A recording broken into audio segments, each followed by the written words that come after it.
फायदा लगता है क्या सभागार में नशा मुक्ति अभियान के तहत आज के इस कार्यक्रम में उपस्थित इस विद्यालय के बड़ा ही ओजस्वी प्रधानाचार्य महोदय, आशा सेवा संस्थान के सचिव अजय कुमार वर्मा जी, इंडियन वेलफेयर के किशोर जी, नशा मुक्ति केंद्र के संजय पासवान जी, इस विद्यालय के माननीय शिक्षक दिलीप जी एवं आप तमाम उपस्थित इस विद्यालय के कार्य करने वाले कार्यरत हमारे कर्मचारीगण, बहुत सारी बातें हो चुकी हैं, मैं ज़्यादा समय आपका नहीं लूँगा। सबसे पहले तो आप लोग के प्रति धन्यवाद ज्ञापित करते हैं, आभार व्यक्त करते हैं, इसलिए कि विभिन्न सारे पेशों को छोड़कर आपने जो पेशा चयन किया है, ये पेशा कहीं न कहीं से समाज का विकास और राष्ट्र निर्माण की अवधारणा को तय करता है, क्योंकि बड़ा कम लोग विद्यालय में कार्य करते हैं और विद्यालय में कार्य करना एक बड़ा ऊंची चीज होती है।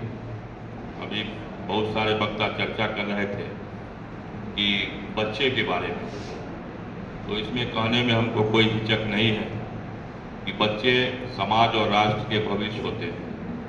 शेक्सपियर ने कहा था कि child is the father of man. तो आपके आभारी हैं। आज का जो हमारा विषय प्रसंग है, वो विषय प्रसंग है नशा मुक्ति।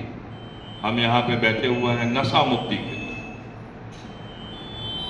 तो मैं आपको बताऊं कि जो वर्तमान स्थिति है, उस स्थिति में आज पूरे विश्व के अंदर में, पूरे देश के अंदर में जो एक सामाजिक कुरीति है, उस कुरीति में यदि सबसे ज्यादा और सबसे बड़ी कोई कुरीति है तो वो कुरीति नशाखोरी।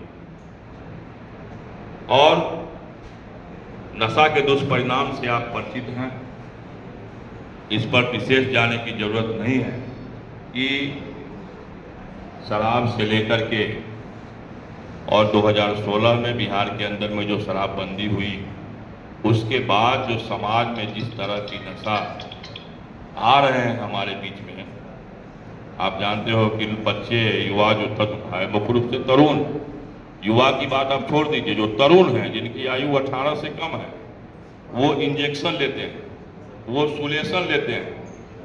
तो ऐसे परिस्थिति में क्या है कि वो हमारे शरीर का जो नस है और शरीर की जो तंत्रिका है, उस तंत्रिका को कहीं न कहीं से नुकसान पहुंचाती है।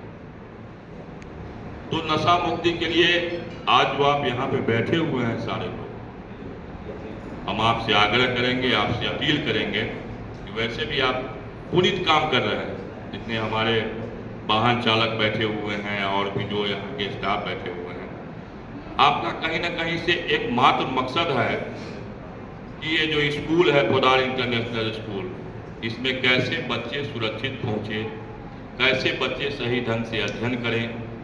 इस विद्यालय के जो शिक्षक हैं उनके मन में भी ये भावना होगी कि किस तरह से यहाँ के बच्चों का विकास हो, किस तरह से यहाँ के बच्चे अच्छे जगह पर पहुँचे।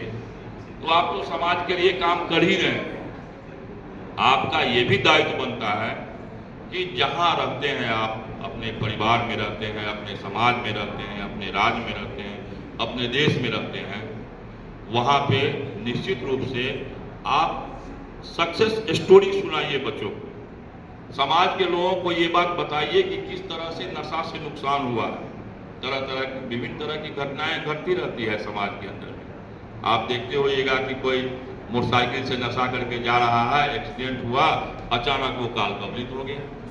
कोई युवा है, पढ़ने लिखने में बहुत अच्छा है, लेकिन ऐसा नशा कर लिया कि वो जो है सो कहीं उसका जो है सो उसकी मौत किसी चौर में हो गई।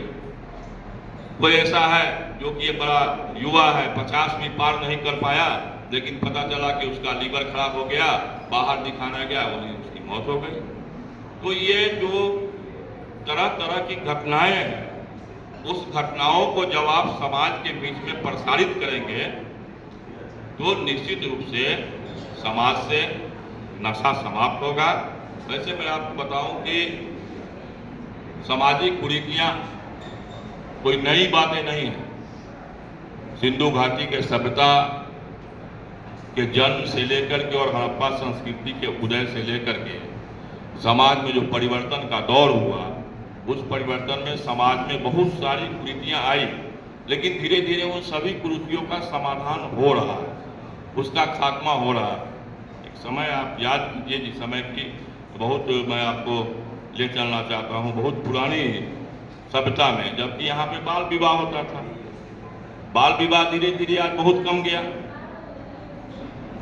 हमारे बीच में ऐसा होता था कि हम जो है सो लड़की को पर्दा में रखते थे। आज लड़कियां काफी आगे बढ़ गई, इतनी संख्या में हमारी माताएं बहनें यहाँ पे बैठी हुई हैं। तो ये जो विकास हुआ, ये धीरे धीरे कुरीतियां समाप्त होती है और कहीं ना कहीं विश्व का जो दौर है, उस दौर पे जब हमारा देश चलता है तो हमारी निगाहें विश्व के दूसरे देश पे होती है कि विश्व के दूसरे जो विकसित देश है, अमेरिका है, जापान है और जो देश हैं कोरिया है, तो ये देश कैसे विकसित हुए। तो हमको लगता है कि नहीं, विश्व के दूसरे देशों की तरह हमारे देश को भी विकसित होना चाहिए। तो जागरूकता आई। पहले जब कोई एक महिला, एक लड़की निकलती थी साइकिल से, तो लोग देखते थे कि भाई लड़की साइकिल से जा रही है, लड़की मोटरसाइकिल से जा रही है। अब झुंड की झुंड लड़कियां साइकिल से जा रही है, झुंड की झुंड लड़कियां स्कूटी से जा रही है, कोई उसको देखने वाला नहीं है, क्योंकि ये विकास हुआ। और जो ये समाज में था कि नहीं, लड़की घर में रहने की चीज है, महिला घर में रहने की चीज है, उसका धीरे धीरे खात्मा हुआ। ठीक उसी तरह नशा खोरी का भी खात्मा हो रहा, और उसमें ये जो हमारा संगठन है सामाजिक अधिकारिता मंत्रालय के द्वारा समस्तीपुर जिले में अमित कुमार वर्मा जी इसको काफी व्यापक रूप दे रहे हैं और जगह जगह पर जाके ये लोगों को समझाते हैं कि भाई नशा का ये दुष्प्रभाव, अगर खुदा न खास से कोई नशे की चपेट में आ गए तो आप संकोच मत कीजिए। सबसे बड़ी गलती क्या होती है कि हम जो है अभी सिर्फ दूसरे को देखते हैं, अपने को नहीं देखते हैं। जानकी वल्लभ की एक शास्त्रीय पंक्ति है कि कुपथ कुपथ जो रक्त दौड़ाता पथ प्रदर्शक हुआ है, लाज लगाती जिसके किस्से कीर्त उपदेशक हुआ है। तो क्या है कि हम अभी दूसरे को ज्यादा देखते हैं। यहाँ जरूरत क्या है कि अपने आप को पहले देखिए कि आपके घर के अंदर में कोई अगर इस तरह के व्यक्ति हैं और वो आप समझ गए कि नहीं, अब कोई कहानी सुनाने से, कोई बात कहने से इनका नशा नहीं छूट सकता है, तो निसंकोच आप नशा मुक्ति केंद्र में जाइए, वहाँ समाधान होगा। कई सारे समस्तीपुर के ऐसे उदाहरण हैं जो कि मथुरापुर में इसका ऑफिस है, वहाँ पे गए हैं और आज वो नशा से अलग हो गए। तो एक बड़ा अभियान ये चला हुआ है और ये प्रत्येक जिले में अभियान है, प्रत्येक देश जैसे देश के हर राज्य में अभियान है। ऐसा नहीं है कि केवल समस्तीपुर के लिए। तो आज हम लोग आपको यही आगाज करने आए हैं कि नशा को दबाइए मत। सबसे बड़ी गलती क्या होती है कि हमारे घर में नशा होता है और हम जाएंगे कहने के लिए कि भाई आपके घर में आपका बेटा नशा करता है, तो जो कहने वाले लोग होते हैं उसी पर लोग बरस जाता है, अरे आपका बेटा कौन बढ़िया है, हमारा बेटा नशा कहाँ करता है, झूठ बोलते हैं। तो ये जो दबाने की प्रवृत्ति होती है वो नशाखोरी को ज्यादा बढ़ाती है। तो इसके तरफ आपको ध्यान देना है। ज्यादा न करते हुए अंतिम बातें यही कहेंगे कि पहले, अभी तो ये विद्यालय हो गया है, पहले क्या था कि गुरुकुल हुआ करता था, वहाँ गुरुजी बच्चे को रखते थे, 20-25 बच्चों की टोली रहती थी और वहाँ शिक्षा दिया जाता था और जो विद्यार्थी थे वो भिक्षाटन करते थे, भिक्षा मांगने जाते थे और वहाँ से वो कुछ लेकर के आते थे तो पढ़ते भी थे। तो एक बार क्या हुआ कि एक आश्रम में गुरुजी सारे विद्यार्थियों को इसी तरह पढ़ा रहे थे जैसे आज हम लोग आपको नशा मुक्ति के बारे में बता रहे हैं। तो वो बता रहे थे कि देखो, इस सृष्टि के अंदर में जितने भी जीव हैं, जंतु है, मानव है, सब में कहीं ना कहीं भगवान का वास है। तो विद्यार्थी बड़ा गौर से सुन रहा था। उसके बाद विद्यार्थी सब निकला भिक्षाटन के लिए। तो उधर से एक हाथी दौड़ता हुआ आ रहा था, ऊपर महावत भी बैठा हुआ था। तो हाथी का जो महावत था वो बड़ा जोर से चिल्ला रहा था कि भागो मेरा हाथी पागल हो गया, भागो मेरा हाथी पागल हो गया। सारा विद्यार्थी भाग गया। एक विद्यार्थी के मन में आया कि गुरु जी तो कहा है कि सब में भगवान ही होता है, तो हाथी में भी भगवान होगा, हम काहे भागे। वो नहीं भागा। क्या हुआ परिणाम कि हाथी उसको उठा के पटक दिया। तो बच्चा सब उसको लेकर के आश्रम में गया। आश्रम में जब पहुंचता है तो गुरु जी पूछे कि अरे सारा विद्यार्थी भाग गया, तुम क्यों नहीं भागे। तो कहा गुरु जी आप ही ने बताए थे कि सब में भगवान होता है, तो हम कहे कि हाथी में भी भगवान होगा। तो गुरु जी कहे कि ये बताओ कि तुमको उस हाथी में भगवान दिख गया, लेकिन हाथी के ऊपर जो महावत बैठा हुआ था, जो चिल्ला रहा था कि हाथी पागल हो गया, उसमें तुमको भगवान नहीं दिखा। तो आज क्या है कि हम गलत चीजों में विश्वास देखते हैं।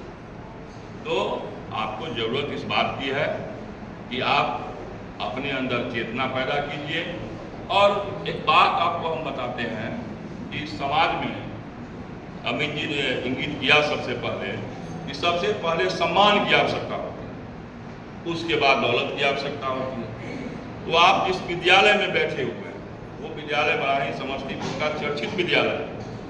मैं पिछले 3-4 बार इस विद्यालय में आया हूँ, इसके बच्चों को मैं देखा हूँ।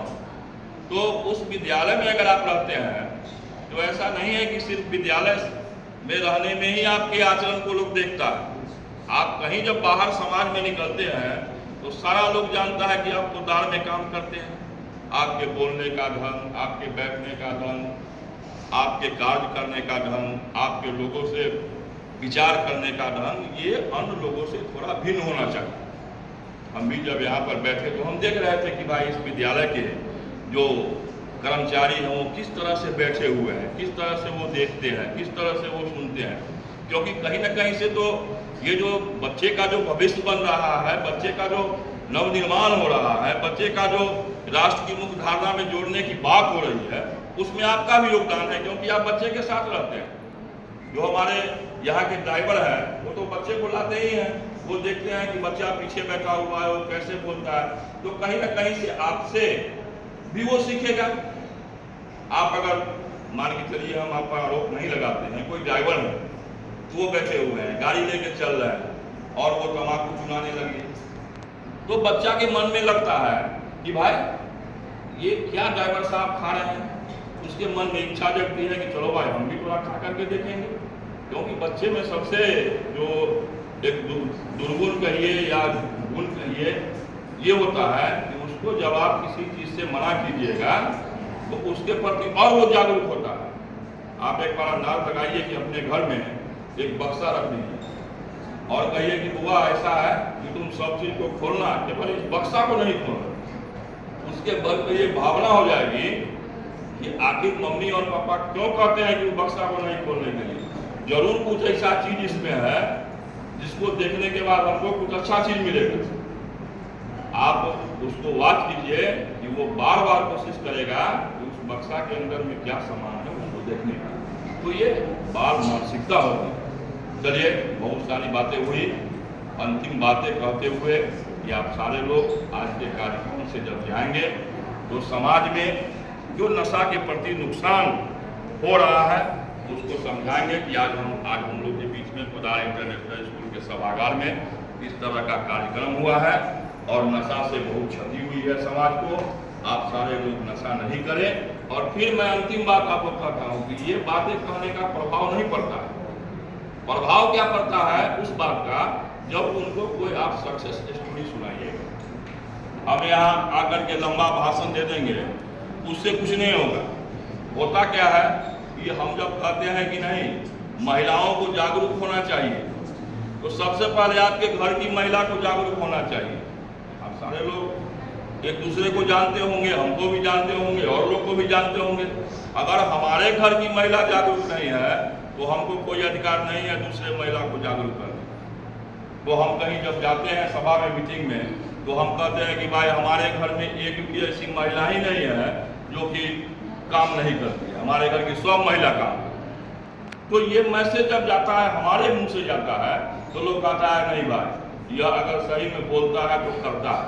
ठीक उसी प्रकार जब आप अपने घर से नशा को दूर कीजिएगा तो आप समाज में बोलिएगा, तो आप कहीं मीटिंग में बोलिएगा, और अपने घर से अगर नहीं आप दूर करते हैं तो आपको बोलने का कोई अधिकार नहीं है। तो सबसे पहले अपने आप को नशा से मुक्त कीजिए। चलिए, आज अमित जी ने कार्यक्रम में आमंत्रित किया, संडे का दिन था, बाकी दिन को कोर्ट में रहना पड़ता है, तरह तरह की लड़ाई होती है, तरह तरह की बातें होती हैं, लेकिन आज संयोग से संडे था, फुर्सत भी था, तो आज लगा कि नहीं एक पुनीत काम हम लोग कर रहे हैं। अंत में सिर्फ 3 पंक्तियों के साथ कि सिर्फ हंगामा खड़ा करना मेरा मकसद नहीं, मेरी मकसद हो कि सूरत बदलनी चाहिए, हो गई हो पीर पर्वत सी पिघलनी चाहिए, इस हिमालय से कोई गंगा निकलनी चाहिए, आग मेरे सीने में न सही तेरे सीने में ही सही, हो कहीं भी आग लेकिन आग जलनी चाहिए। बहुत बहुत धन्यवाद, आपने बड़ा गौर से मेरी सुना आपको।